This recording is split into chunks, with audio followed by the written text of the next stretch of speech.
उसके बाद हम एक इम्पॉर्टेंट टॉपिक शुरू करने लगे हैं, that is the portal hypertension. उससे पहले आपको ये पता होना चाहिए कि पोर्टल वेन बनती किस तरह है। पोर्टल वेन बनती है combination of superior mesenteric when और सप्लेनिक वेन से। नॉर्मल प्रेशर जो इसके अंदर होता है वो होता है 5 to 8 मिलीमीटर ऑफ मर्करी। अब पोर्टल प्रेशर को हम चेक करने के लिए एक इंडिकेटर यूज़ करते हैं जिसको हम कहते हैं हिपैटिक वीनस प्रेशर ग्रेडियंट।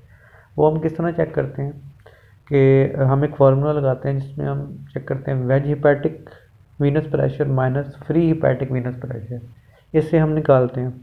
तो हिपैटिक वीनस प्रेशर ग्रेडियंट अगर नॉर्मली 5 to 6 होता है, अगर वो 12 से इंक्रीज कर दिया तो हमें पता लगता है कि ये पोर्टल हाइपरटेंशन हो चुकी है। ठीक है, हिपैटिक वीनस प्रेशर ग्रेडियंट 12 से इंक्रीज करे तो पोर्टल हाइपरटेंशन हो चुकी है।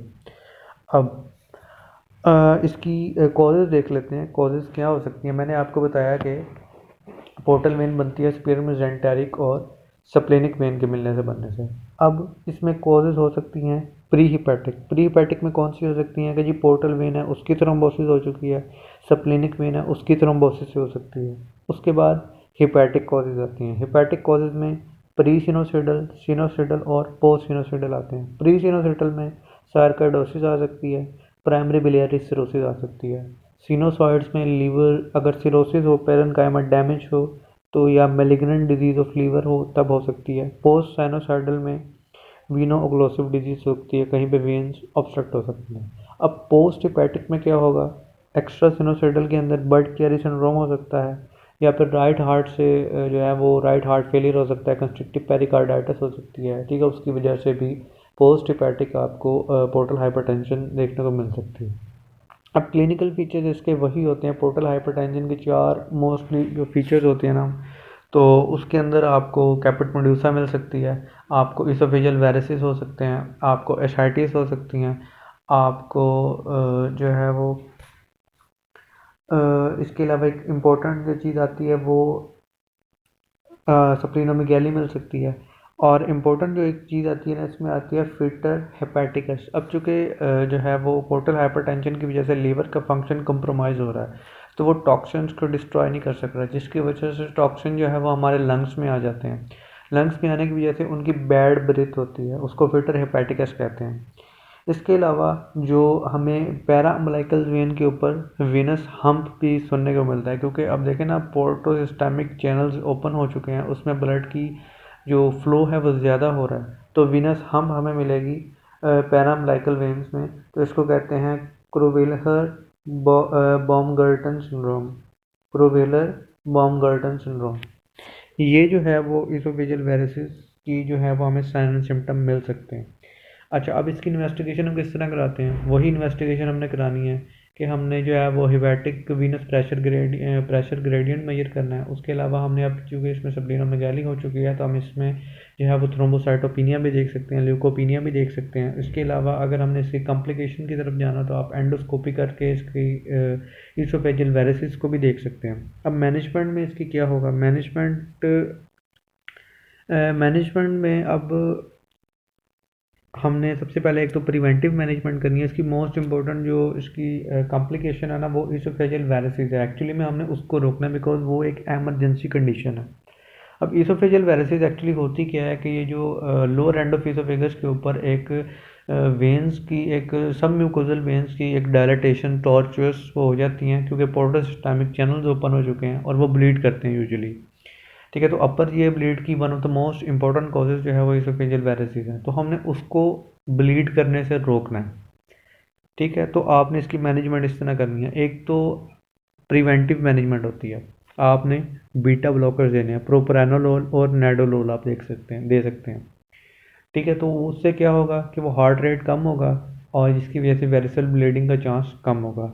नंबर 2 पे आप प्रोफाइलेक्टिक बैंड थेरापी भी, बैंड लाइगेशन भी कर सकते हैं कि अगर आपने वहाँ पे दिखा, आपने एंडोस्कोपी की, आपको डायलेटेड वेन्स मिली, आप उसकी प्रोफाइलेक्टिकली उसकी बैंड लाइगेशन कर दें तो उसकी वजह से भी वेरिसल ब्लीडिंग प्रिवेंट हो सकती है। अब नेक्स्ट सिनेरियो क्या है कि अगर वेरिसल ब्लीडिंग स्टार्ट हो चुकी है ड्यू टू पोर्टल हाइपरटेंशन, तो वो एक एमरजेंसी कंडीशन है, उसको आपने कैसे मैनेज करना है? उसको आपने मैनेज इस तरह करना है कि पेशेंट एमरजेंसी में आएगा, आपने उसको सबसे पहले 2 वाइड बोर कैन्यूलास पास करने हैं, क्योंकि यूजुअली एक्सेसिव ब्लीडिंग में हमें वीनस एक्सेस नहीं मिलती, पेशेंट की पल्सेस नहीं मिलती, तो आपने वाइड बोर कैन्यूला पास करना है। उसके बाद आपने जो है वो इंट्रावीनस फ्लूइड्स देने हैं। उसके बाद आपने उसको इलेक्ट्रोलाइट बैलेंस करना है, और सबसे पहले आपने उसको देनी है टर्ली प्रेसिन। टर्ली प्रेसिन क्या होती है? ये वैसो कंस्ट्रक्टिव एजेंट होती है, जिसकी वजह से आपकी वेरिसल ब्लीडिंग जो है वो कम हो जाती है due to decrease in portal pressure. ये ब्लड प्रेशर को, पोर्टल प्रेशर को कम करती है, जिसकी वजह से ब्लीडिंग कम होती है। अब जो टर्ली प्रेसिन है, उसका एक साइड इफ़ेक्ट ये है कि वो मायोकार्डियल इन्फार्क्शन या हार्ट फेलियर कॉज कर सकती है। तो आपने अगर कोई हार्ट का पेशेंट है तो उसको नहीं देनी। इसकी एक अल्टरनेटिव एक ड्रग होती है हमारे पास, ऑक्ट्रेटिसाइड होती है, ठीक है, ये सोमैटोस्टैटिन एनालॉग है, तो आपने जो है ना इसके बजाय ऑक्ट्रेटिसाइड देनी है, ठीक है। उसके बाद आपने ये भी हो गई। उसके बाद टर्ली प्रेशन के बाद आपने जो है वो आपने क्रॉस मैचिंग के लिए ब्लड भेज देना है। अगर ब्लड ज़्यादा ज़ाया हो गया है तो आपने उसको ब्लड ट्रांसफ्यूजन देनी है। उसके बाद आपने जो है वो इसको प्रोफाइलैक्टिकली एंटीबायोटिक्स देनी है ताकि सेकेंडरी इन्फेक्शन ना हो, ठीक है। उसके बाद स्पॉन्टेनियस बैक्टीरियल पेरोटिनाइटिस से बचाने के लिए।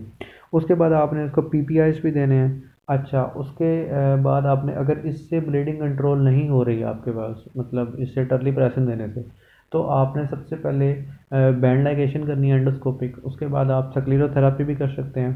तो अगर तब भी ठीक नहीं हो रहा तो आप जो है ना वो बैलून टेम्पोनेट कर सकते हैं। बैलून टेम्पोनेट भी से भी नहीं ठीक हो रहा तो आप उसको टिप्स कर सकते हैं। और इसके साथ साथ एक इम्पॉर्टेंट बात याद रखनी है आपने कि इंसेफेलोपैथी भी हो सकती है आपको, तो उससे बचने के लिए आपने उनको लैक्टोलोज भी देना है। अच्छा, अब चलते हैं ज़रा इंडिविजुअल की तरफ। आपको मैं टर्ली प्रेशन का बता चुका हूँ कि ये हार्ट फेलियर कॉज करती है, तो हार्ट फेलियर के पेशेंट को ये नहीं देनी है, आपने उसके बजाय ऑक्ट्रेटिसाइड देनी है। अच्छा, उसके बाद है एंडोस्कोपिक बैंड लाइगेशन एंड सक्लीरोथेरापी। अब बैंड लाइगेशन में आपने मतलब लाइगेट करना है, और सक्लीरोथेरापी में कोई आपने सक्लीरोजिंग एजेंट उसको पास करना है, जिसकी वजह से आपको वेरिसल ब्लीडिंग रुक जाएगी। अब इसका साइड इफ़ेक्ट ये है कि जो सक्लीरोजिंग एजेंट होता है वो इसोफेजियल परफोरेशन कॉज कर सकता है, तो इसलिए बैंड लाइगेशन ज़्यादा सेफ है। अच्छा, उसके बाद बैलून टेम्पोराइड में 2 बैलून होते हैं, एक इथोफेगस में होता है और एक स्टमक में होता है। तो इसको ट्यूब कहते हैं, इसको कहते हैं Sengstaken Blakemore tube. Sengstaken Blakemore tube 2 balloon होते हैं। सबसे पहले गैस्ट्रिक बैलून हम ओपन करते हैं, अगर उससे ब्लीडिंग रुक जाए तो इट्स ओके, नहीं रुके तो आपने इसोफेजियल बैलून ओपन करना है। अच्छा, लेकिन इसोफेजियल बैलून को उन्होंने एक बात लिखी हुई है कि हर 3 घंटे में 10 मिनट के लिए आपने डिफ्लेट करना है ताकि उसका म्यूकोसा डैमेज ना हो। अच्छा, और इसकी जो साइड इफ़ेक्ट है जो इसका बैलून टेम्पोनाइड का है वो है आपकी पल्मोनरी एस्पिरेशन हो सकती है। पल्मोनरी एस्पिरेशन से बचाने के लिए आपने उसको एंडोट्रैकियल ट्यूब पहले से पास करके रखनी है। उसके बाद टिप्स होता है ट्रांसजगुलर इंट्राहेपेटिक पोर्टोसिस्टेमिक स्टंट शंट। इसमें आपने क्या करना है, एक स्टंट पास करना है जो कि हेपेटिक वेन को पोर्टल वेन से जोड़ देगा, जिसकी वजह से वो एक बाईपास चैनल बन जाएगा और आपका जो है वो पोर्टल हाइपरटेंशन कम हो जाएगी। इसका साइड इफ़ेक्ट है हेपेटिक इंसेफेलोपैथी। हेपेटिक इंसेफेलोपैथी से बचाने के लिए आपने उसका जो स्टंट का साइज़ है थोड़ा सा डिक्रीज़ कर देना है। ये हमने थोड़ी सी डिटेल पढ़ी। अच्छा, उसके बाद आपको जो मैंने वो बताया था टर्ली प्रेशन, वो आपने एक्चुअली इंटरमिटेंट इंजेक्शन की सूरत में देनी है, बात याद रखनी है। आपने कंटिन्यूस इन्फ्यूजन नहीं करनी है उसकी, आपने उसको इंटरमिटेंट इंजेक्शन की फॉर्म में देनी है। ठीक हो गया। कौन सी ट्यूब का नाम बताया था? सैंक्सटेकन ब्लैकमोर ट्यूब। इसकी इसका साइड इफेक्ट क्या था? एस्पिरेशन, उसके लिए ईडीटी पास करनी है। टिप्स का साइड इफेक्ट क्या था? इंसेफेलोपैथी, आपने उसका साइज रिड्यूस कर दिया। This was all about portal hypertension and variceal bleeding.